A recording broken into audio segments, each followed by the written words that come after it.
físico considerado apto para el funcionamiento del proyecto, va a tener planos estructurales, va a tener planos eléctricos, planos sanitarios de alcantarillado, planos relacionados con las vías de acceso a la planta y las vías internas dentro de la planta, etc. Entonces, el proyecto consta de 860 páginas y 80 planos. Ese proyecto es sometido a consideración de la entidad proponente, que en este caso es el Ministerio de Desarrollo Productivo y Economía Rural. ¿Qué debía hacer el evaluador, el ministerio, para evaluar este proyecto?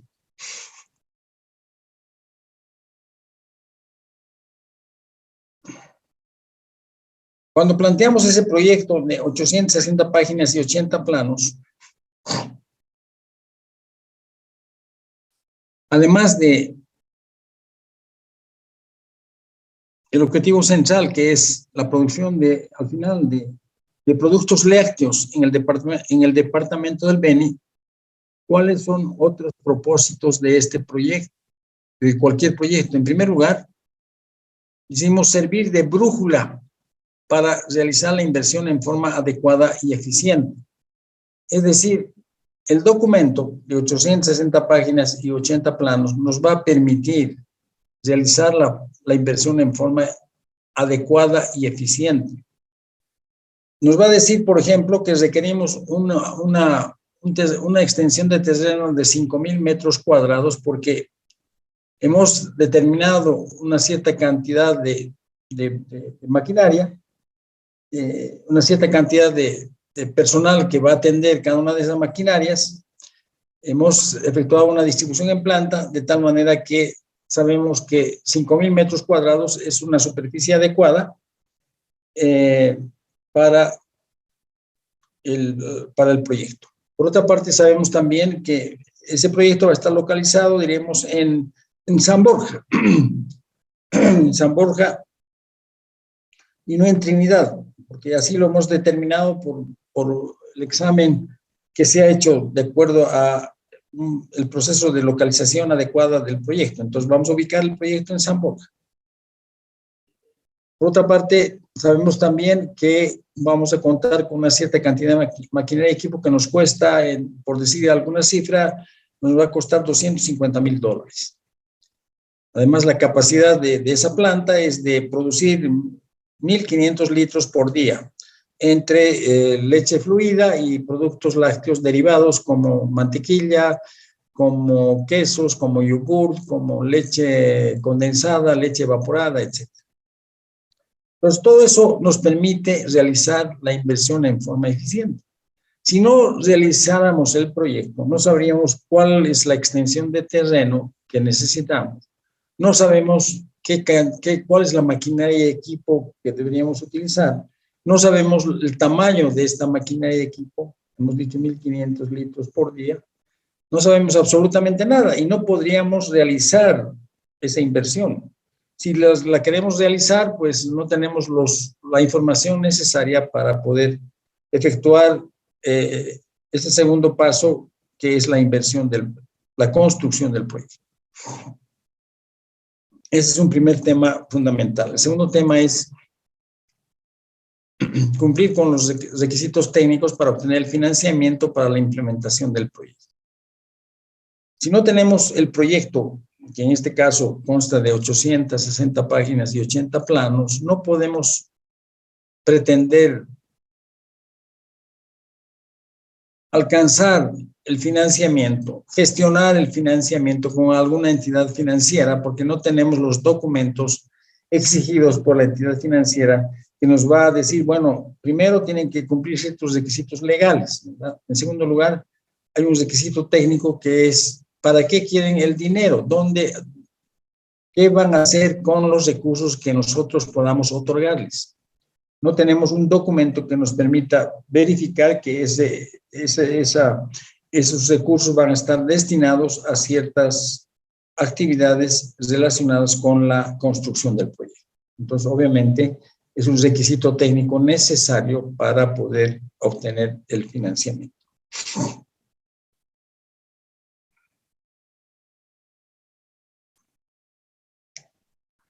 Hemos dicho que esas 80, 60 páginas y 80 planos tienen que ser sometidos a consideración, a un examen crítico sistemático de los técnicos del Ministerio de Desarrollo Productivo y Economía Plural.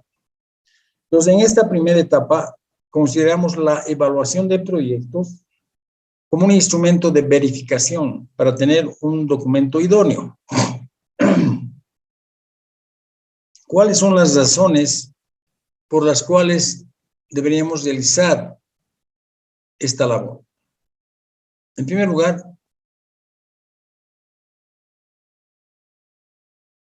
porque el enfoque, metodología, las variables consideradas son equivocadas. Es decir, el consultor, a pesar de haber ganado la propuesta, realiza un mal enfoque, o sea, tiene un mal enfoque, una mala metodología, no ha considerado las variables adecuadas y, en resumen, ha hecho un mal proyecto. Entonces, evidentemente, no está cumpliendo con las razones y las condiciones estipuladas por el proponente.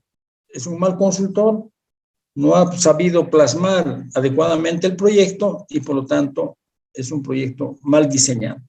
Esa es una primera razón por la cual tenemos que hacer un análisis crítico, sistemático de todos y cada uno de los aspectos del proyecto, de todas y cada una de las 860 páginas.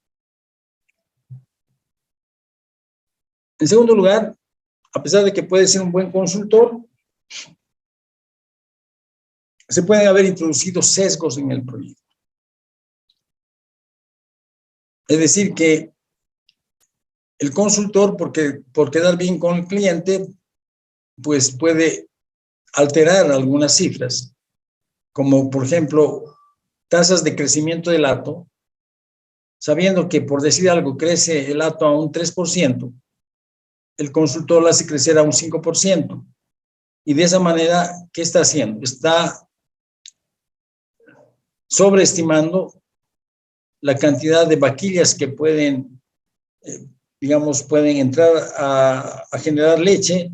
Y si está sobreestimando la cantidad de vaquillas, está sobreestimando también la cantidad de leche que podría ser destinada a la planta.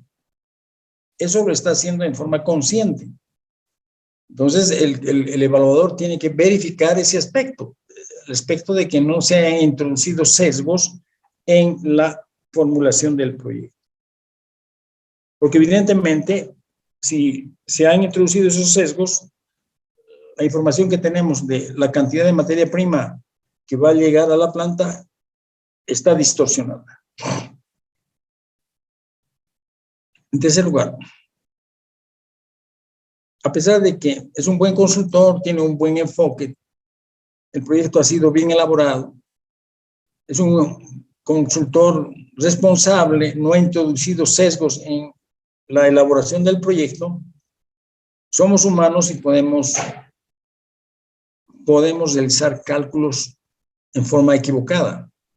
Y ha ocurrido en muchos exámenes, cuando nosotros hemos dicho la demanda crece a una tasa del 3%, algunos estudiantes, porque están presionados por el examen y el tiempo, no han hecho crecer la demanda al 3%, han hecho crecer la demanda al 30%. Entonces, evidentemente, se pueden realizar cálculos en forma equivocada y eso va a incidir en todo el desarrollo del proyecto. Entonces, el evaluador de proyectos tiene que verificar también esa posibilidad de que los cálculos estén correctamente efectuados. Y finalmente, no se ha introducido en el proyecto las condiciones específicas tributarias y de financiamiento. Hemos mencionado que debido a que el proyecto se localiza, se ubica en un determinado lugar, pueden existir condiciones tributarias diferentes a las que están vigentes en otro lugar. Por lo tanto, se deben apropiar en el proyecto las condiciones tributarias en el lugar en el cual se va a hacer el proyecto, y por otra parte, se tienen que introducir las condiciones y requisitos de la línea de financiamiento a la cual se recurre para el el financiamiento del proyecto. Pues por estas 4 razones,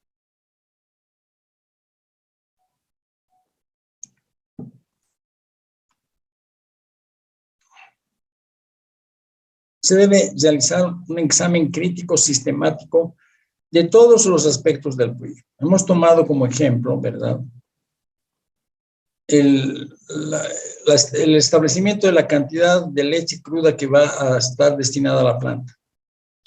Y ahí hay varias variables que tienen que ser verificadas. En primer lugar, la cantidad de productores de leche asentados en el departamento del Beni.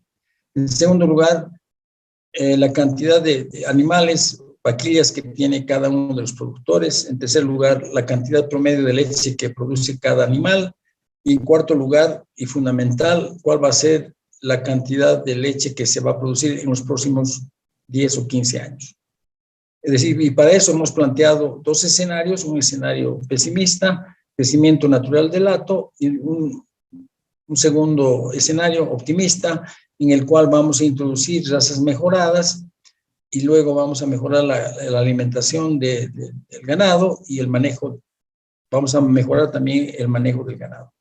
Entonces, el evaluador de proyectos tendrá que verificar todos esos aspectos, la cantidad de productores de leche en el Beni, la cantidad de vaquillas que tiene cada productor, la cantidad promedio de rendimiento por vaca, y hacer, digamos, un análisis respecto a los escenarios que se han planteado, el escenario pesimista y el escenario optimista, y dar un veredicto respecto a esos valores. Veamos el estudio de mercado rápidamente. En el estudio de mercado, el consultor, los proponentes del proyecto consideran que es importante recurrir a fuentes primarias, para lo cual han planteado realizar encuestas en los principales centros urbanos del departamento del Beni. En Trinidad, en San Borja, en San Matías, en San Javier, se van a realizar encuestas. Entonces, y el resultado de las encuestas se ha determinado un consumo per cápita promedio en cada una de las ciudades, el consumo promedio de cada uno de los productos, leche pasteurizada, queso, yogur, etc. Esa ha sido la metodología que ha adoptado el proponente del proyecto, el equipo consultor que ha propuesto el proyecto. El equipo evaluador, ¿qué tiene que hacer? En primer lugar, tiene que estar de acuerdo que la metodología es la adecuada. Es decir, que es mejor recurrir a fuentes primarias, a pesar de que cuesta más, que recurrir a fuentes secundarias basadas en datos publicados por el INE o por, digamos, fuentes departamentales como puede ser la gobernación del departamento del Beni o el gobierno municipal de Trinidad, etc. Entonces, tiene que, en primer lugar, estar de acuerdo en que la mejor metodología para poder encarar el estudio de mercado es recurrir a fuentes primarias. Si estamos de acuerdo en eso, tenemos que proseguir con la verificación, es decir, cuál ha sido, digamos, el procedimiento con el cual se han realizado las encuestas. En primer lugar, verificar que el tamaño de la muestra en cada una de las ciudades en las cuales se va a realizar la encuesta es un tamaño adecuado, es decir, que la muestra se ha recurrido a técnicas estadísticas para establecer adecuadamente el tamaño de la muestra. Ese tamaño de la muestra nos ha permitido tomar, digamos, conocimiento y luego vamos a hacer inferencias sobre toda la población. Entonces tenemos que verificar como evaluadores que adecuadamente se ha considerado el tamaño de la muestra y se ha realizado, digamos que se ha plasmado la boleta de encuesta que nos permite recoger la información que es necesaria.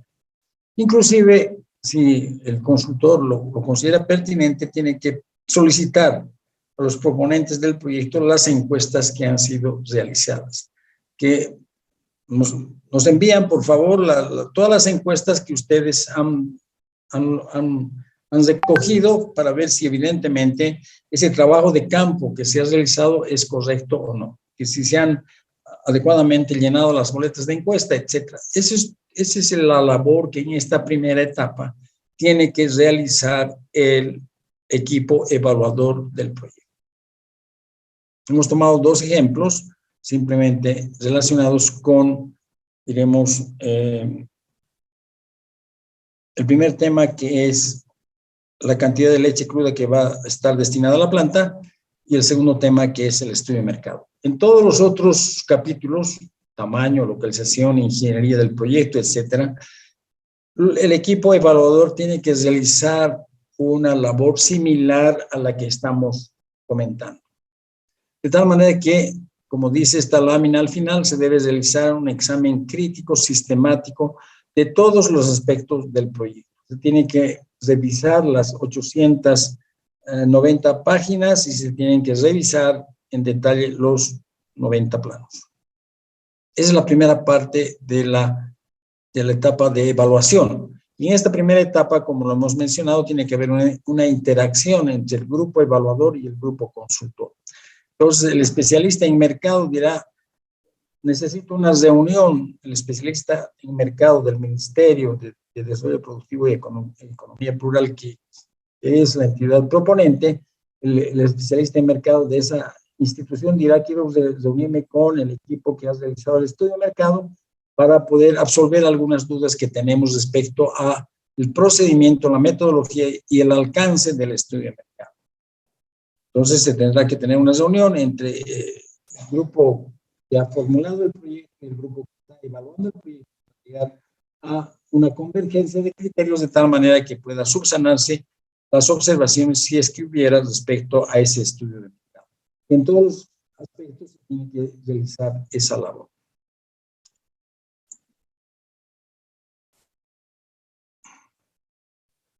Una vez que se ha completado eso y tenemos un documento idóneo, consensuado entre el equipo que ha formulado el proyecto y el equipo que está evaluando el proyecto, pasamos a una segunda etapa en la evaluación, que es la evaluación de proyectos como un instrumento de asignación de recursos.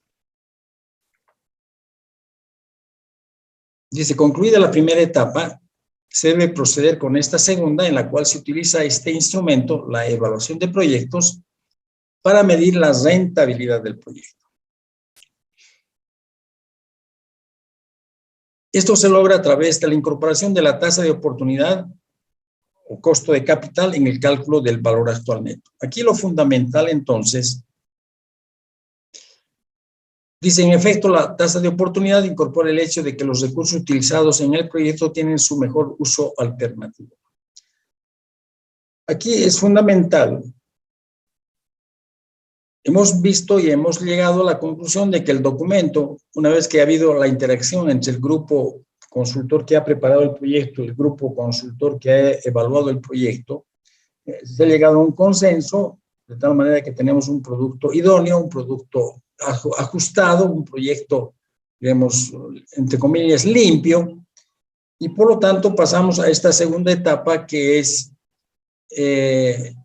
calcular la rentabilidad del proyecto. El cálculo de la rentabilidad del proyecto se logra a través, como dice la lámina, de la incorporación de la tasa de oportunidad, el costo de capital.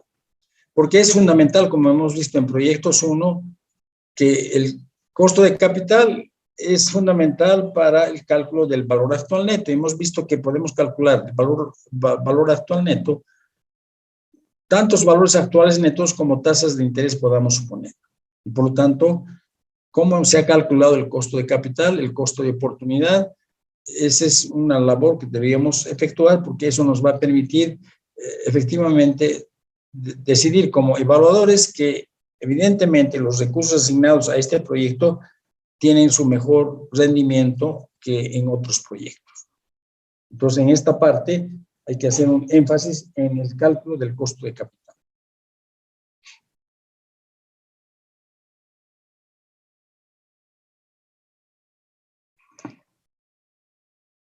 Bien, ¿cuáles son los elementos importantes en la toma de decisiones, a los cuales debería enfocarse y debería analizar el evaluador de proyectos?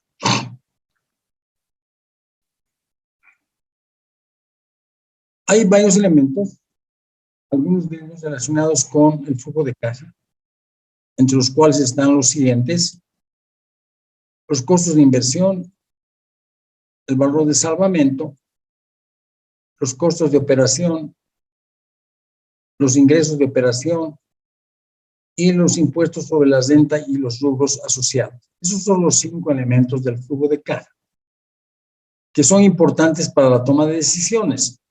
El primer punto son los costos de inversión, como ustedes saben, divididos en 3 grandes rubros: inversión en activos fijos, inversión en activos diferidos y inversión en capital de trabajo. El segundo elemento, el valor de salvamento, es el valor que se toma al final del periodo de evaluación, que no existiría si no se hace el proyecto. El valor de salvamento está relacionado con la depreciación de los activos fijos. El tercer elemento y cuarto elementos son relacionados con la operación del proyecto. Son importantes los costos de operación, o sea, los costos en los cuales se incurren durante la operación del proyecto, y son importantes los ingresos en la fase de funcionamiento del proyecto. Y finalmente, el quinto aspecto son los impuestos sobre la renta y rubros asociados, debido a que la depreciación y amortización de activos diferidos es un escudo fiscal, ¿verdad? Un escudo fiscal. No son costos exclusivamente desembolsados, por lo tanto, es también importante ver el impacto de estos costos, aunque son costos, pero en el flujo de caja no deberían ser considerados, cuál es el impacto sobre el impuesto a la renta. Estos 5 aspectos constituyen elementos del flujo de caja. Y estos 5 elementos nos interesa que sean flujos líquidos, es decir, entrada y salida efectiva de dinero. Hemos mencionado en Proyectos 1 que utilizamos la contabilidad de efectivo, no la contabilidad tradicional, donde el devengado es un aspecto importante, pero en el caso de la evaluación de proyectos estamos utilizando la contabilidad de efectivo, entrada y salida efectiva de dinero. Por eso se dice deben ser flujos líquidos. En segundo lugar, son flujos esperados en el futuro, es decir, que cuando tenemos que tomar la decisión de invertir o no invertir en un proyecto, estos flujos tienen que ser flujos esperados en el futuro. Los costos o flujos llamados pasados no tienen relevancia en la toma de decisiones de inversión. Tienen que ser flujos esperados en el futuro. Y finalmente, una otra característica es que los flujos tienen que ser diferenciales. Flujos diferenciales de la situación con proyecto menos sin proyecto. Entonces, de estos 5 elementos que forman parte del flujo de caja, tienen que ser flujos líquidos, tienen que ser flujos esperados en el futuro y tienen que ser flujos diferenciales, con menos sin proyecto. Además de estos 5 elementos, existen otros elementos que son importantes para la toma de decisiones, como son el riesgo, es decir, ya hemos mencionado en la primera clase que en Proyectos 1 no hemos asumido el riesgo en las inversiones. Tiene mayor riesgo el poder invertir en un proyecto del sector metal mecánico que depositar el dinero en el Banco Central de Bolivia. Evidentemente, ambos tienen diferentes riesgos. Entonces, este aspecto del riesgo tiene que ser incorporado en la toma de decisiones de inversión. Y el otro elemento es las alternativas. No olvidemos que cualquier recurso que estemos usando, que estemos utilizando en un determinado proyecto tiene un uso alternativo y por lo tanto la decisión de invertir o no invertir en un proyecto se define a través del costo de capital y a través del costo de capital se está incorporando la posibilidad de que los recursos invertidos en el proyecto A tienen un rendimiento mejor que si se los destinara al proyecto B. Entonces, esos son los 7 elementos importantes, relevantes en la toma de decisión. Y vamos a ver ahora de los costos que se consideran, cuáles son los costos relevantes. los costos evitables, los costos inevitables, los costos explícitos, los costos de oportunidad. La pregunta es, ¿cuáles de ellos se deben tomar en cuenta para la toma de decisiones de inversión? ¿Cuáles son los costos evitables? Los costos evitables son aquellos que se incluyen en la medida en la cual se realiza una acción. Si yo realizo la acción, incluyo el costo. Si no realizo la acción, no incluyo el costo. Es un costo evitable. Los costos inevitables son los costos que se incluyen, se haga o no se haga el proyecto. De todas maneras, esos costos están presentes. Los costos explícitos son aquellos costos que en forma explícita están dentro de un determinado proyecto. Y los costos de oportunidad son los costos, por darles un ejemplo, si una persona tiene un salario trabajando en una institución privada del Estado y decide poner su negocio, al decidir poner su negocio, ahí tiene un costo de oportunidad, está perdiendo el salario que recibía por su trabajo en el sector público o el sector privado. Entonces aquí vamos a ver un ejemplo. Vamos a ver un ejemplo en el cual vemos claramente la definición de cada uno de estos costos y cuál de ellos debería tomarse en consideración, en cuenta para tomar la decisión de inversión, de invertir o no invertir en el proyecto. Lo vamos a ver a través del siguiente ejemplo.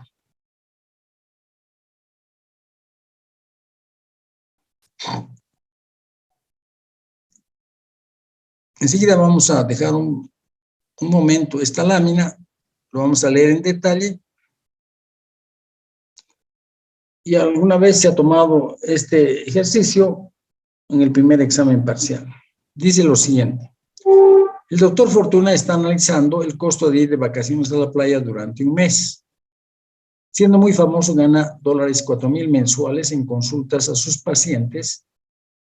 Estas consultas a sus pacientes las hace en forma particular. $4,000 mensuales en consultas a sus pacientes. Además de un sueldo de $1,000 en el hospital, donde tiene el derecho a pedir un mes de vacación con sueldo.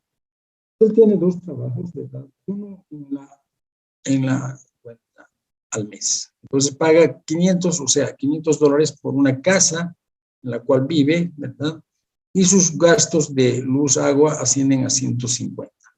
Gasta $1,200 mensuales en alimentos, $300 en entretención, $120 en gasolina para sus automóviles, $350 en empleados domésticos, $200 en cuotas al club y $100 en seguros. Entonces, todo el segundo párrafo está relacionado con los gastos que este doctor tiene mensualmente.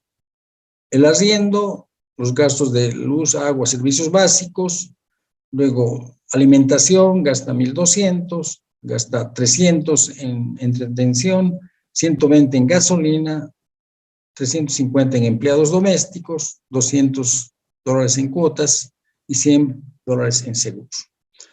Dice, se irá a la playa en sus automóviles, incluyendo en un gasto de $400 por gasolina en todo el mes, gastará $1,800 en alimentos y $500 en entretención, pagando un alquiler de $2,500 por la casa que allí arrendará. Este tercer párrafo está relacionado a los gastos que él va a realizar si realiza el viaje a la playa. Él tiene un mes de vacaciones y está pensando ir a la playa. Entonces va a gastar $400 en gasolina, $1,800 en alimentos, $500 en entretención, pagando un alquiler de $2,500 por la casa que allí arrendará. Y finalmente dice, llevará a sus empleados domésticos, a quienes dará una propina especial de $150 en total y deberá contratar a un cuidador para su hogar en la zona en la cual reside por la suma de $160. Quien gastará $180 en alimentos, agua, luz y gas durante un mes. La pregunta es, establezca cuáles son los costos pertinentes para la toma de decisión de ir o no ir a la playa, donde el doctor no atenderá a paciente alguno. Entonces, lo que queremos mediante este ejercicio es que se construya un cuadro en el cual se establezca los costos o ingresos que tiene el doctor sin ir a la playa, los costos e ingresos que va a tener el doctor con ir a la playa y la diferencia de ir o no ir a la playa es lo que se llama el costo diferencial entre hacer el proyecto y no hacer el proyecto, entre ir a la playa y no ir a la playa. Y ahí vamos a ver con claridad cuáles son los costos o ingresos que deberían tomarse en consideración.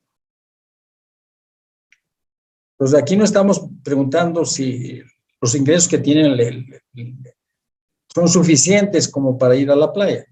Eso no nos interesa. Él seguramente tiene sus ahorros si no le alcanza el sueldo y todo lo que tiene en un mes, pero seguramente tiene sus ahorros para poder hacer el viaje. Lo que nos interesa, y aquí lo decimos en este último párrafo, establezca cuáles son los costos o ingresos pertinentes para la toma de decisión de ir o no ir a la playa, donde el doctor no atenderá a paciente. Lo que estamos haciendo es que hemos construido un cuadro en el cual tenemos lo siguiente.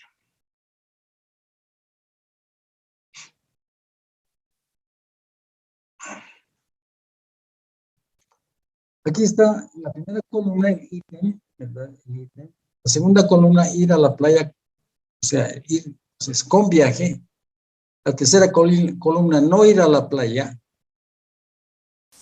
Y la cuarta columna, con menos sin diferencial. Con proyecto menos sin proyecto. Ir a la playa es con viaje. ¿Qué pasa con las consultas médicas? Tiene consultas médicas particulares, ¿verdad? Y por lo tanto, si va a la playa, él ya no va a tener esas consultas particulares y por lo tanto va a dejar de percibir estos $4,000 al mes, ¿verdad? Entonces aquí la diferencia con menos sin es negativo 4,000. Él deja de percibir estos $4,000 porque ya no va a atender a paciente alguno. Él tiene consultas particulares por 4,000 y por lo tanto, si va a la playa, va a dejar de percibir esos 4,000. Este es un costo de oportunidad. Él está perdiendo la oportunidad de atender a sus pacientes durante un mes, está perdiendo el ingreso de $4,000. El sueldo, si va a la playa, como tiene vacaciones por un mes, obviamente es parte de una institución, sigue percibiendo su salario y por lo tanto, y va a la playa, va a seguir recibiendo los $1,000, no va a ir a la playa, recibe los $1,000 y por lo tanto la diferencia es igual a 0. Lo mismo ocurre con el alquiler de su vivienda, ¿verdad? Él paga $500 por una casa que está alquilando y si se va a la playa va a tener que seguir pagando los $500 porque evidentemente no puede decir al dueño de la casa, por un mes voy a sacar todas mis cosas de la casa y voy a dejar de pagar. Eso no es posible, ¿verdad? Y por lo tanto, él va a pagar. Si se va de viaje a la playa va a tener que pagar y si no va de viaje también va a tener que pagar. La diferencia es 0. Estos valores nos están indicando que el sueldo y el arriendo, en este caso específico, y en otros que aparecen con 0, son gastos inevitables, son gastos o costos inevitables. Vaya a la playa o no vaya a la playa, él va a gastar o va a percibir el sueldo de 1,000 y va a gastar 500 en alquiler de su casa. Y por lo tanto, la diferencia es 0. Esto nos está indicando que estos son costos inevitables. Se haga o no se haga el proyecto, de todas maneras se incurre en estos costos. Y por lo tanto, estos costos son irrelevantes para tomar la decisión, en este caso, de ir o no ir a la playa. Porque de todas maneras va a percibir el salario y de todas maneras va a gastar $500 en arriendo. Son costos inevitables que son irrelevantes para tomar la decisión de ir o no ir a la playa.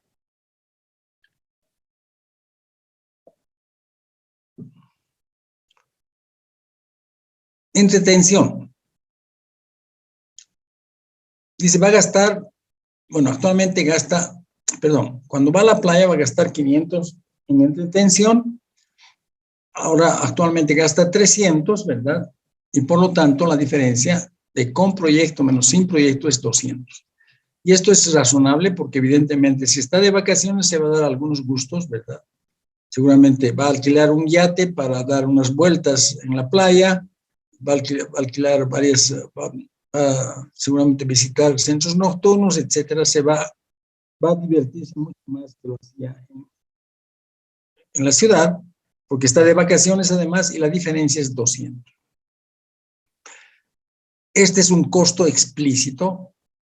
Él va a gastar 500 y gastaba 300. Y estos costos, bueno, el diferencial, la decisión de ir o no ir a la playa, él la va a tomar en función a esta columna, la va a tomar en función a esta columna, ¿verdad? Aquí la diferencia es, debido a que va a tener una mayor entretención, va a gastar 200 adicionales a lo que gastaba antes. Lo mismo sucede con la gasolina, ¿verdad? Gasta ahora 400, gastaba 120, 280 es el diferencial.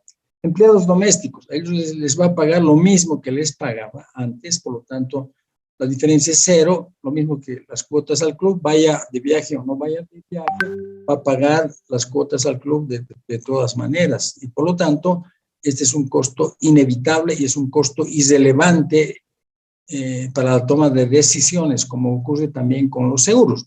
Vaya a la playa o no vaya a la playa, los seguros los va a pagar igual. Alquiler de una casa en la playa, si va de viaje, va a erogar 2.500.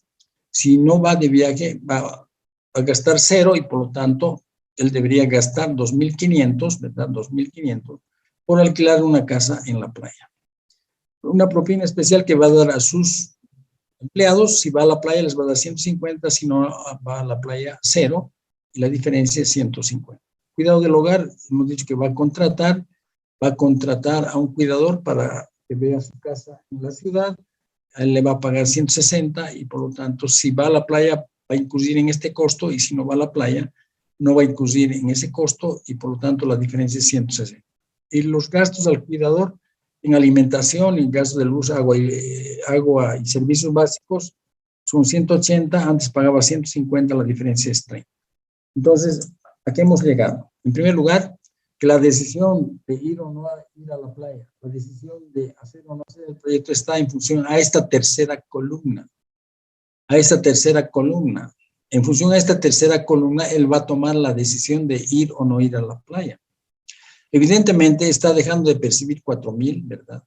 Y está gastando todos estos gastos, 600 en alimentación, 200 en entretención, 280 en gasolina, 2.500 en alquiler de la playa, 150 en propina, etcétera. Si nosotros sumamos 4,000 más 600 más 200 más 280 más 2.500, llegamos a un monto de 7.900 aproximadamente. Entonces, si comparamos esos 7.900 con lo que él podría percibir, que son $1,000, diríamos, no debería ir a la playa, pero eso no nos interesa. La pregunta es, ¿cuáles son los costos o ingresos pertinentes para tomar la decisión de ir o no ir a la playa? La decisión la va a tomar este señor en función a estos valores. Y estos valores representan la situación con proyecto menos sin proyecto. En función a esto va a tomar la decisión de ir o no ir a la playa. Él tiene seguramente sus ahorros, ¿verdad? Si quiere ir a la playa, pues lo va a hacer. Pero la decisión la va a tomar en función a esta columna. Y en esta columna hemos visto que 4,000 es un costo de oportunidad. Estos que están con cero son costos inevitables, porque evidentemente vaya o no vaya a la playa, va a incurrir en esos costos y no tienen, digamos, relevancia alguna para tomar la decisión de ir o no ir a la playa, de invertir o no invertir en un proyecto. El resto de los costos son costos explícitos y por lo tanto podemos concluir que en un proyecto se tienen que tomar en consideración para la toma de decisiones los costos evitables, porque evidentemente si él no va a la playa, por ejemplo, el alquiler de la casa, se evita de gastar 2.500. Es un costo evitable. Lo mismo, estos diferenciales de alimentos, entretención y gasolina son costos evitables. Porque si no va a la playa, se va a evitar de esos gastos. Y ese es un costo que debe tomarse en consideración cuando se toma la decisión de invertir o no invertir en un proyecto. En conclusión, en la toma de decisiones de inversión se tienen que tomar en consideración los costos de oportunidad, los costos evitables, los costos explícitos y no tienen que tomarse en cuenta los costos inevitables como el caso del sueldo, como el caso del arriendo, como el caso del pago a empleados domésticos, como el caso del pago de cuotas al club. Entonces, concluyendo, deberemos tomar en consideración los costos explícitos, los costos de oportunidad, los costos evitables y no deberíamos tomar en cuenta los costos inevitables. Bien.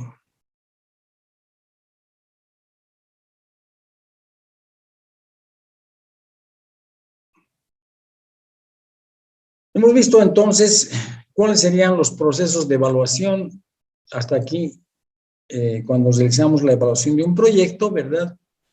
Tenemos que en una primera etapa realizar un examen crítico y sistemático de todos y cada uno de los aspectos que conforman el proyecto.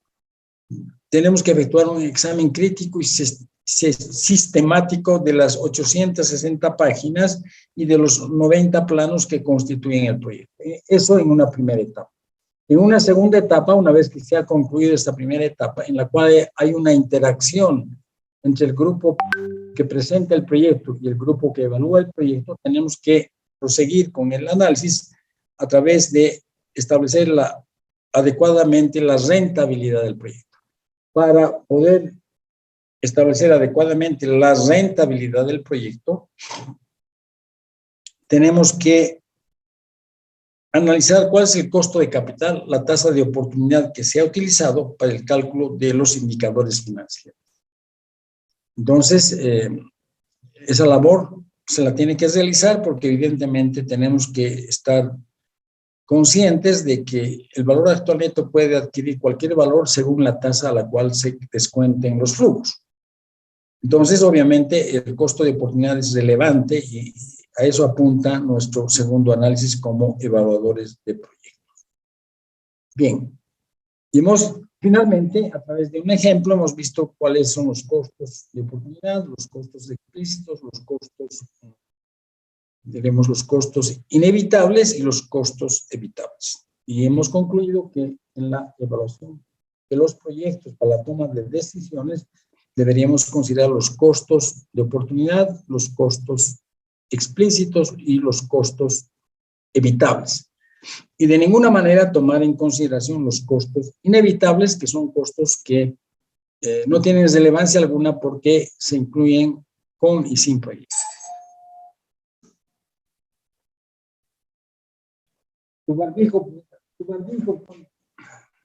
Perdón. Vamos a ver ahora lo que es una visión global de lo que es la evaluación privada, la evaluación económica y la evaluación social de proyectos.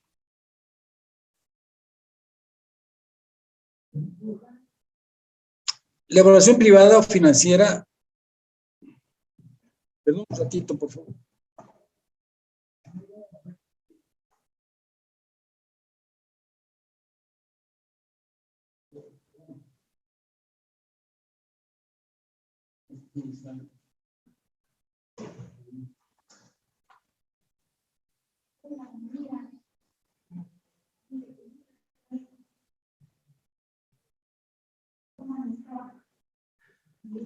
Entonces, aquí tenemos una primera visión global de lo que es la evaluación privada, la evaluación económica y la evaluación social.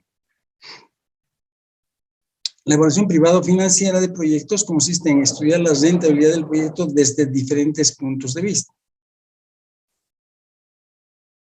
Dice, únicamente contempla el aporte financiero neto que hace el proyecto política sin considerar otros objetivos o elementos que puedan contribuir al bienestar nacional. Tiene un enfoque microeconómico. Entonces, hemos visto en Proyectos 1 que la evaluación privada o financiera la hemos visto desde dos puntos de vista. La evaluación desde el punto de vista del proyecto como tal, en el cual hemos asumido que toda la inversión se realiza con aporte propio.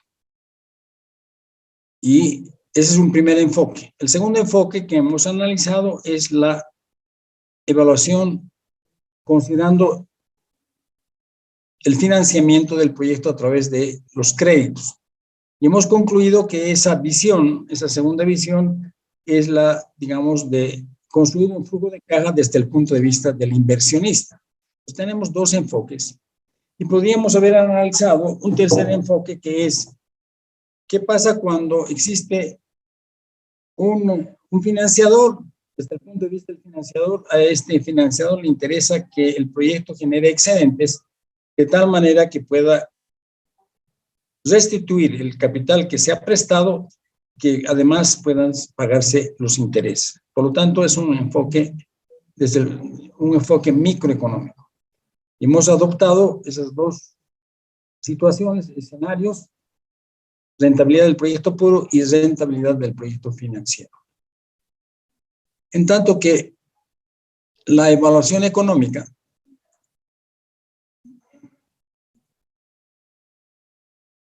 dice, las evaluaciones económica y social se han diseñado para el análisis de la contribución que un proyecto o una política hace al bienestar nacional. Entonces, hay un solo enfoque. La contribución de un proyecto o una política al bienestar nacional, al bienestar de toda la comunidad. Como tal, tiene por objeto medir el aporte neto de un proyecto política al bienestar de toda la colectividad nacional, es decir, para la economía en su conjunto. Entonces, hay un solo punto de vista y por esa razón su enfoque es mucho más global, es un enfoque macroeconómico.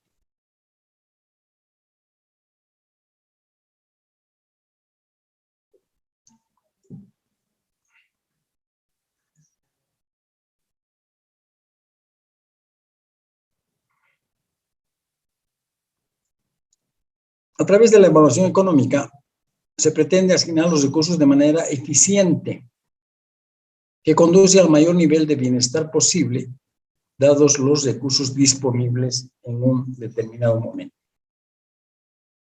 Entonces, entre la evaluación económica y social existe una diferencia. A pesar de que ambos tipos de evaluaciones tratan de medir el aporte al bienestar de la sociedad en su conjunto, hay una primera diferencia entre la evaluación económica y la evaluación social. La evaluación económica pretende asignar los recursos de manera eficiente. Y como vamos a ver posteriormente, la evaluación económica, social, trata de asignar los recursos de forma eficiente y equitativa. Esa es la gran diferencia entre evaluación económica y evaluación social. Si nos centramos en lo que es la evaluación económica, asignar los recursos de manera eficiente, tenemos lo que se llama el flujo circular de la economía. Tratamos de asignar los recursos de manera eficiente.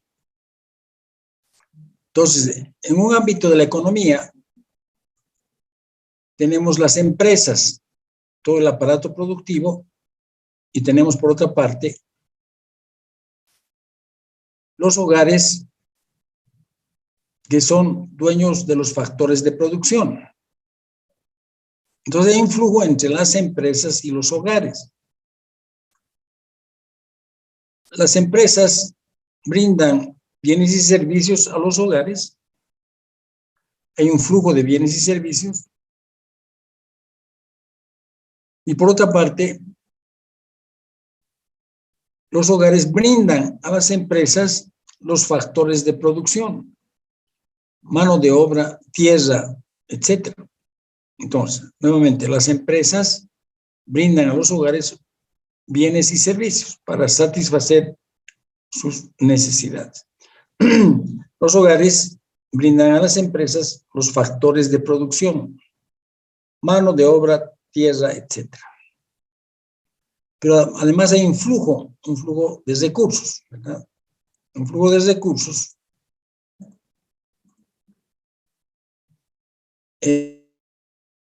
Las empresas pagan por esos factores de producción.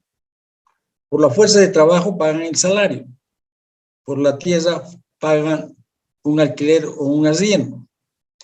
Y a su vez, los hogares, hay un flujo monetario, los hogares pagan a las empresas el pago de bienes y servicios. Entonces, la pregunta es, ¿cómo hacer eficiente este intercambio entre las empresas que constituyen todo el aparato productivo y los hogares, los cuales son dueños de los factores de producción? ¿Cómo lograr la eficiencia en este intercambio monetario y en este intercambio de flujos de factores y de bienes y servicios? Pues el problema por resolver es la cantidad de bienes y o servicios que se pueden producir para satisfacer las necesidades de las familias, dada cierta cantidad de recursos y o factores que son escasos. Ese es el problema que se tiene que resolver en la economía. Uno de los primeros problemas, uno de los principales problemas. Perdón. La cantidad de bienes o servicios que se pueden producir para satisfacer las necesidades de las familias, dada cierta cantidad de recursos y o factores escasos. ¿Cómo resolvemos ese problema? La solución consiste en analizar el comportamiento de los agentes económicos en cada uno de los mercados, tanto de los bienes como de los factores productivos. Entonces, la solución que se plantea es lograr la eficiencia dentro de cada agente económico, tanto al nivel de las empresas como a nivel de los hogares que son los dueños de los factores productivos. Entonces, este flujo, la economía nos está mostrando que debería existir una eficiencia en cuanto a el comportamiento de los agentes económicos en los mercados, tanto de bienes como de factores productivos.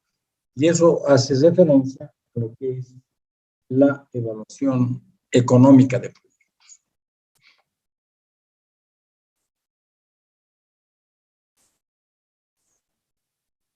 Dice, la evaluación económica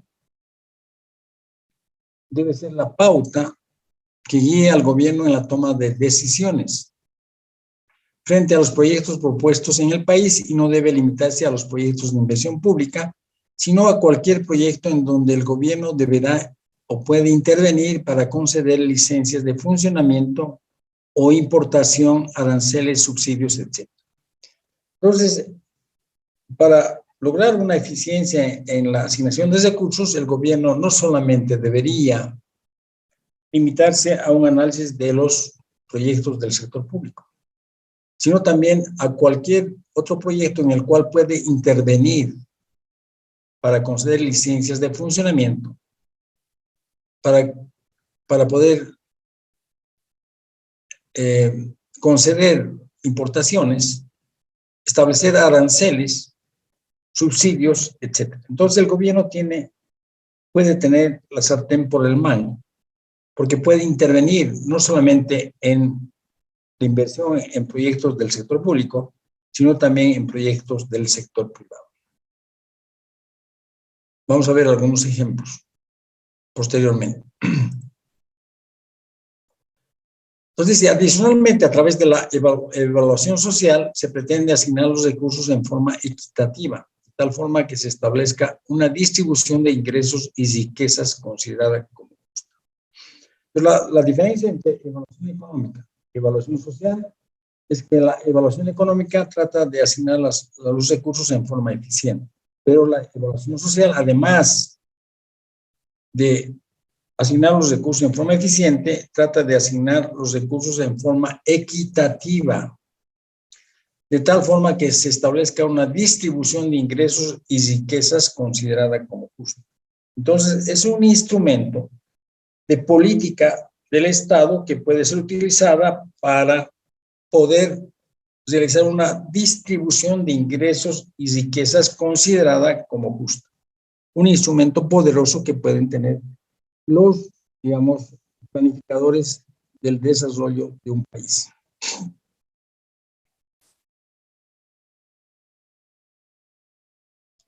La evaluación social también examina el proyecto desde el punto de vista nacional. Evalúa no solo su contribución al bienestar económico, sino también a los objetivos de la política social de redistribución de ingresos y riquezas. La evaluación social es entonces una extensión de la evaluación económica. Y vamos a ver a través de un gráfico, del siguiente gráfico, la evaluación privada financiera, que mide el aporte del proyecto desde diferentes puntos de vista. Hemos visto dos puntos de vista, el proyecto puro y el proyecto financiado, de tal manera que tiene un enfoque microeconómico. Pasamos a una evaluación económica y luego a una evaluación social. Tanto la evaluación económica como la evaluación social están orientadas al conjunto de la sociedad. Sin embargo, hemos visto que hay una diferencia entre evaluación económica, que trata de asignar los recursos en forma eficiente, y la evaluación social, además de tratar de distribuir los recursos en forma eficiente, trata de distribuir los recursos en forma equitativa. Por lo tanto, la evaluación social podría constituirse en un instrumento poderoso para las políticas sociales que puede tener un determinado gobierno. Esas son las diferencias entre evaluación privada financiera, evaluación económica y evaluación social. Y seguimos analizando estos temas.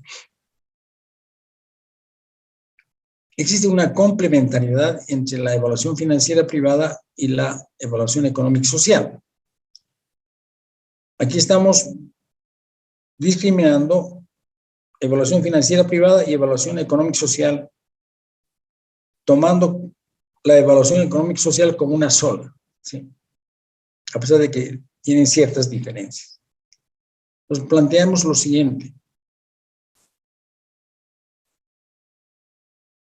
Un proyecto, el proyecto A, desde el punto de vista de la evaluación financiera, tiene una rentabilidad positiva. Desde el punto de vista de la evaluación económica, tiene también una evaluación positiva y, por lo tanto, es un proyecto que no debería tener ningún tipo de problemas, ¿verdad?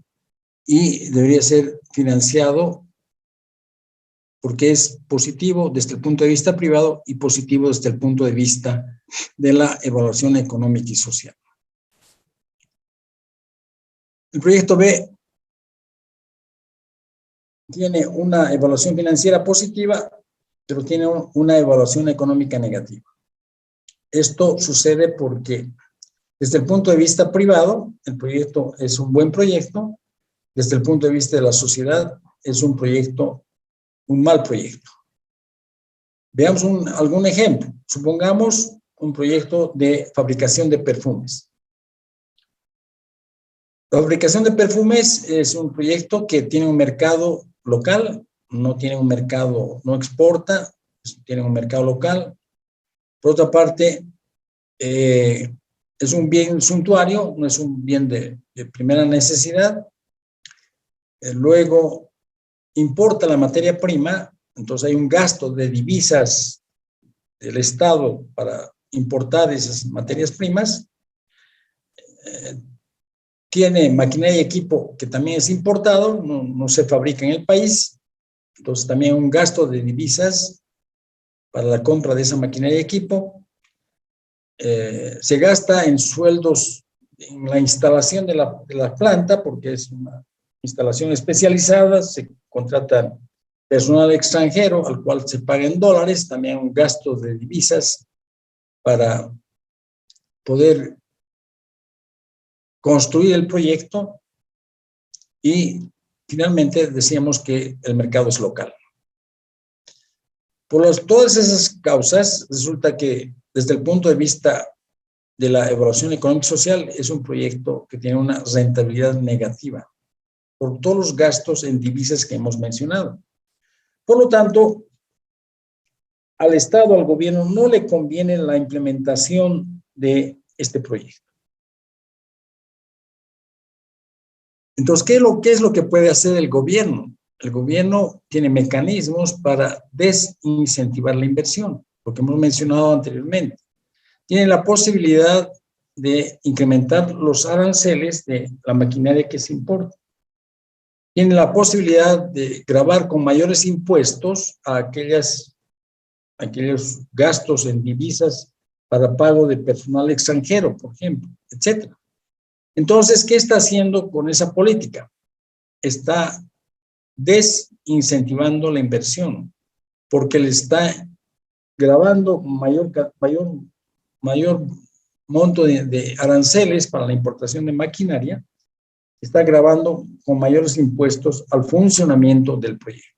Esas políticas que tiene el gobierno hacen que desde el punto de vista privado, tomando el nuevo monto de aranceles, tomando el nuevo monto de impuestos, resulta que el proyecto de fabricación de perfumes resulta en las nuevas condiciones negativo. Y por lo tanto, se ha logrado lo que el Estado quería, es decir, desincentivar la inversión. Una tercera posibilidad, un proyecto C, que desde el punto de vista privado es negativo, desde el punto de vista de la evaluación económica y social es positivo. Veamos un ejemplo. Supongamos un proyecto de fabricación de calzados. Haciendo la evaluación privada financiera, resulta que tenemos un valor actual neto negativo. Pero el gobierno, haciendo su evaluación, resulta que la fabricación de calzados es un proyecto que está exportando todos los calzados que produce y por lo tanto está generando divisas. Por otra parte, está generando una gran cantidad de empleo de mano de obra. Esas dos condiciones hacen, realizando la evaluación económica y social, que este proyecto tenga una rentabilidad positiva desde el punto de vista de la evaluación económica y social. Entonces, ¿qué puede hacer el gobierno? Y lo hace actualmente. Incentivar aquellos proyectos que tienen el mercado externo. Incentivar proyectos de exportación. Entonces, lo que hace es, y lo está haciendo a través del CDIM, les restituye los impuestos a aquellos proyectos de exportación. Por lo tanto, hay un incentivo fiscal para aquellos proyectos que tengan un mercado externo. Y de hecho, este efecto, esta acción hace que, revaluando el proyecto, resulta que desde el punto de vista financiero también el proyecto se torna positivo. Entonces hay una complementariedad entre evaluación financiera y evaluación económica y social. Y finalmente, hay otro proyecto que, haciendo la evaluación privada financiera es negativo y haciendo la evaluación económica y social es negativo y por lo tanto, obviamente, ese proyecto no debería ser llevado adelante. Bien.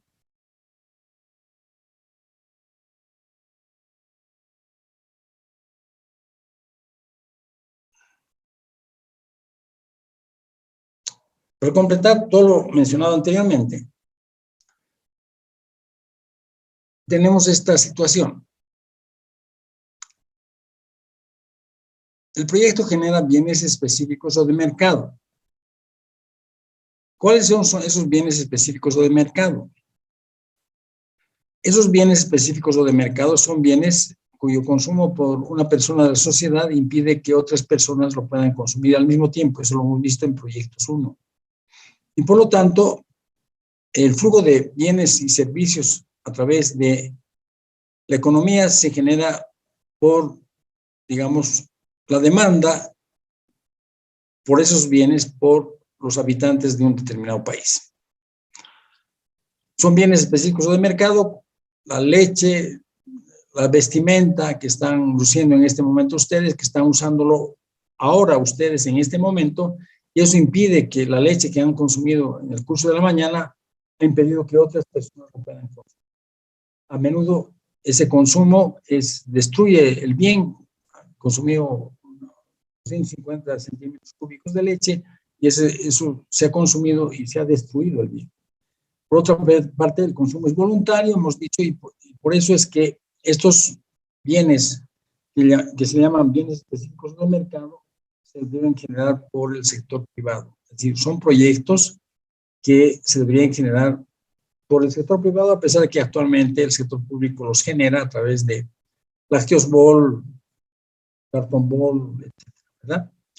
Sin embargo, la decisión de invertir o no invertir debería realizarse en función al valor actual neto privado, es decir, tomar en consideración, a pesar de que el proyecto sea generado por el sector privado, sea generado por el sector público, se tiene que tomar la decisión de invertir en ese proyecto a través de una evaluación privada financiera, calculando el valor actual neto privado, independientemente de cuál sea el origen del proyecto, sea del sector público, lácteos bol, o sea del sector privado, la PIL, ¿verdad? La decisión de invertir debería realizarse en función a la evaluación privada financiera, en función al cálculo del valor actual neto privado. Hay un análisis complementario. Se debe calcular el valor actual neto socioeconómico para incentivar o desincentivar la inversión, lo que hemos visto anteriormente, con la fábrica de perfumes o la fábrica de calzados, ¿verdad? Pero la decisión de invertir o no invertir cuando el proyecto genera bienes específicos o de mercado debería tomarse en función a la evaluación privada financiera, calculando el valor actual neto privado. Y complementariamente, se tiene que realizar una evaluación del proyecto desde el punto de vista de la evaluación económica y social, para incentivar o desincentivar la inversión, como hemos visto en el proyecto de perfumes, que hemos desincentivado la inversión, en la fábrica de calzados, que se ha incentivado la inversión. ¿Qué pasa cuando el proyecto genera bienes públicos? Hemos visto que los bienes públicos, ¿verdad?, son bienes cuyo consumo por una persona de la sociedad no impide que otras personas lo puedan consumir al mismo tiempo. Entonces,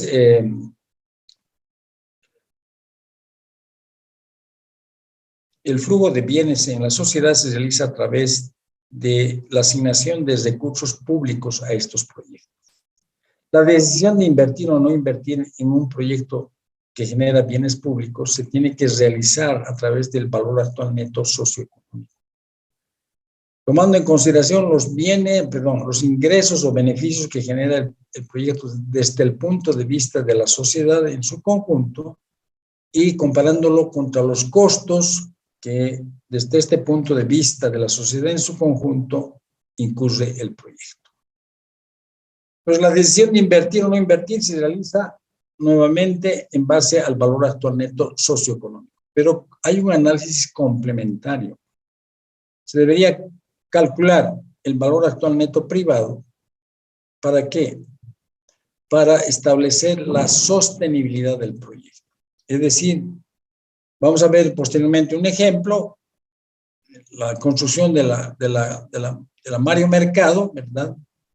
Entonces, evidentemente, en la ruta Mario Mercado que vincula la zona sur, la ciudad de La Paz, con el Alto, se han identificado los beneficios desde el punto de vista socioeconómico y se han identificado los costos desde este mismo punto de vista y se los ha comparado. Se los ha comparado para tomar la decisión de invertir o no invertir en ese proyecto.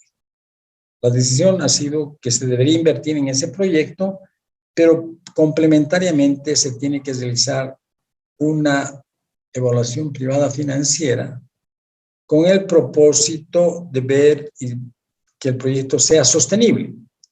¿Qué significa en ese ejemplo específico que el proyecto sea sostenible? Que los ingresos financieros sean suficientes como para efectuar el mantenimiento de la vía a través del tiempo. Eso hace sostenible el proyecto. Si esos ingresos financieros, realizando la evaluación privada financiera, no son suficientes, el gobierno municipal de La Paz debería recurrir a otras fuentes de financiamiento para poder hacer sostenible el proyecto. Por eso es que existe una complementariedad entre ambos tipos de evaluación. Nuevamente, si estamos evaluando un proyecto que genera bienes específicos o de mercado, independientemente que sea elaborado por el sector público o privado, se tiene que tomar la decisión de invertir o no invertir en ese proyecto en función a comparar ingresos y costos financieros y realizando una evaluación privada financiera, calculando el valor actual neto privado. Complementariamente, se tiene que realizar una evaluación desde el punto social, vista social, para incentivar o desincentivar la inversión, como hemos visto anteriormente. Cuando estamos en el caso de bienes públicos, la decisión de invertir o no invertir se tiene que realizar en función al valor actual neto socioeconómico, y complementariamente se tiene que realizar una evaluación privada financiera para establecer la sostenibilidad del proyecto. Bien, vamos a ver un ejemplo, que lo tengo enseguida. Vamos a dejar estas láminas. Este es el ejemplo que quiero mostrar.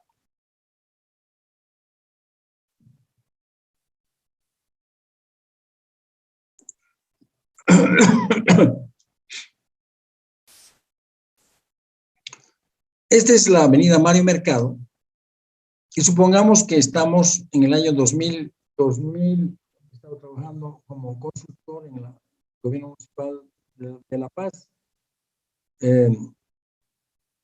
Esta es la avenida Costanera y es la avenida Mario Mercado, que vincula la avenida Costanera con el Alto. Aquí hay un ramal que va hacia la avenida Buenos Aires, ¿verdad? Entonces, este es un proyecto del sector público. ¿Por qué?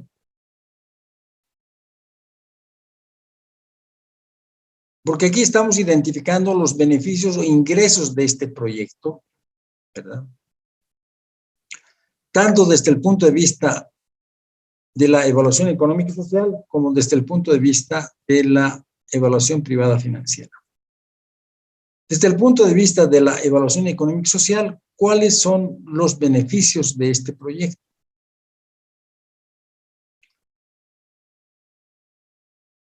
Los beneficios de este proyecto lo vamos a ver posteriormente, cuando veamos el tema, creo que 10, que son las metodologías de evaluación socioeconómica. Cuando existe un proyecto de carreteras o de vías como esta que se menciona, los beneficios están dados por el ahorro en los costos generalizados de viaje, con menos sin proyecto. Los costos generalizados de viaje están compuestos por dos ítems: el costo de operación vehicular y el tiempo de los usuarios. Analicemos los costos de operación vehicular. En la situación sin proyecto, ¿verdad? La avenida Mario Mercado en el año 2002 estaba interrumpida porque había deslizamientos en varios sectores de esta vía. Una relacionada con el drenaje del cementerio Jardín, que estaba por esta zona, que impedía que que se habilite esta vía que estaba interrumpida. Y había en la parte superior deslizamientos en Alto Llojeta y Medio Llojeta que hacían que esta vía esté interrumpida. Entonces, el gobierno municipal de La Paz dijo, queremos habilitar esta vía, pero queremos hacer una evaluación para ver si es rentable habilitar la vía. Entonces, los ingresos están dados por el ahorro en los costos generalizados de viaje. ¿Qué pasa cuando todo el conjunto de vehículos que están en la avenida Costanera quieren ir hacia el Alto y no cuentan con esta vía Mario Mercado? Tienen que ir por la vía tradicional, ¿verdad? Digamos, la avenida por Calacoto, por Obrajes, subir la curva de Holguín, llegar al centro, tomar la autopista y llegar al Alto. Entonces hay un gasto en gasolina, llantas, lubricantes, etc. ¿Qué pasa cuando toman la Mario Mercado en caso de que esta vía esté habilitada? Evidentemente hay un gasto también, ¿verdad? De gasolina, llantas, lubricantes, pero en menor cuantía que utilizando la vía tradicional. Por lo tanto, ese es el concepto. Vamos a tener un ahorro en los costos generalizados de viaje. Costo de operación vehicular, menos cantidad de gasolina, menos desgaste de las llantas, menos gasto en lubricantes, de todo el parque automotor que va a transitar de la avenida Costanera hacia el Alto. Entonces hay un ahorro en esos costos. Bien. Y además hay un ahorro en el tiempo de los usuarios, ¿verdad? Si uno toma la avenida Costanera, va a insumir menor tiempo que si toma la vía tradicional. Y por Obrajes, por la avenida Roma, por la curva de Holguín, etc. Entonces, obviamente, por la congestión que existe en el centro, va a tomar menor tiempo tomar la vía Mario Mercado. Entonces, evidentemente, hay un ahorro en los costos generalizados de viaje. Esos son los beneficios. ¿Y por qué son beneficios desde el punto de vista de la evaluación económica y social? Porque están beneficiando a toda la población asentada en la zona sur de la ciudad de La Paz que quiere trasladarse al Alto. ¿Cuáles son los beneficios desde el punto de vista de la evaluación financiera privada? Recuerden que la evaluación financiera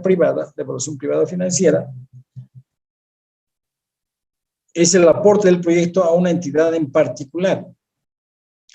En este caso, ¿cuál es el aporte del proyecto a una entidad en particular? La entidad beneficiaria es el gobierno municipal de La Paz, la alcaldía de La Paz. ¿Y cuál es el monto financiero con el cual se va a beneficiar? Se va a beneficiar con un incremental de impuestos con menos sin proyecto de los lotes aledaños a la vía. En la vía existe lo que es Bajo Llojeta, Medio Llojeta y Alto Llojeta. Y hay una serie de lotes que están asentados cerca a la vía, ¿verdad? Esos lotes, sin proyecto, pagaban, por decir algo, 3 bolivianos por metro cuadrado. Con proyecto se propone que paguen 4 bolivianos por metro cuadrado, porque evidentemente se va a asfaltar toda la vía y los lotes aledaños van a tener una plusvalía, van a incrementar su valor. Pero entonces se ha definido que ese incremento sea de 1 boliviano por metro cuadrado. Esos ingresos financieros van a beneficiar a una entidad en particular, que en este caso es el gobierno municipal de La Paz. La rehabilitación de la vía ha costado más o menos $1.800.000. El incremental de impuestos de estos lotes era aproximadamente $10.000 al año. Entonces, evidentemente hay una gran diferencia, ¿verdad?, entre el costo de la vía y los ingresos que se generaban para la alcaldía por esta vía. Pero la decisión de invertir o no invertir en este proyecto es un proyecto de carácter público, está beneficiando a gran parte de la población de la zona sur. Se debe tomar en consideración a ingresos o beneficios y costos desde el punto de vista social. Entonces, es lo que se ha hecho. La decisión de invertir o no invertir en este proyecto se ha realizado en función a la evaluación económica y social, tomando como ingresos esto que se ve en la lámina y como costos, los costos de inversión. ¿Cuáles son los costos de inversión? Los costos de rehabilitación de la vía. No se ha construido la vía, se ha rehabilitado la vía, pero se han valorado a precios cuenta, a precios no de mercado, sino a precios, en comillas, sociales. Comparando estos ingresos, estos beneficios contra estos costos, evidentemente la decisión era construir o rehabilitar la vía porque los beneficios eran mucho mayores que los costos. A pesar que los ingresos eran solamente de $10,000 al año, pero la decisión de invertir o no invertir en este proyecto se ha realizado en función a estos ingresos y a estos costos. Los costos desde el punto de vista de la evaluación financiera, igual, son inversión y operación valorados a precios de mercado. Entonces, aquí estamos viendo, primero, que la decisión de invertir o no invertir en este proyecto, que es un proyecto del sector público, tiene que realizarse en función a evaluación económica y social de proyectos, tomando los ingresos o beneficios desde ese punto de vista y tomando los costos desde ese punto de vista. Pero complementariamente se tiene que realizar un análisis de evaluación privada financiera. Los ingresos son el incremento de impuestos, ¿verdad? Y los costos son básicamente la inversión y operación valorados a precios de mercado. Evidentemente, desde el punto de vista financiero, deberíamos, si fuera un proyecto privado, la decisión debería ser no hacer la vía, porque desde ese punto de vista, los costos son mucho mayores que los ingresos. Pero como es un proyecto del sector público, la decisión de invertir en este proyecto se tiene que realizar en función a beneficios y costos desde el punto de vista de la evaluación económica y social. Pero complementariamente se tiene que hacer ese análisis porque evidentemente los $10,000 que se generan al año, que ingresan a las arcas del gobierno municipal de La Paz, deberían ser suficientes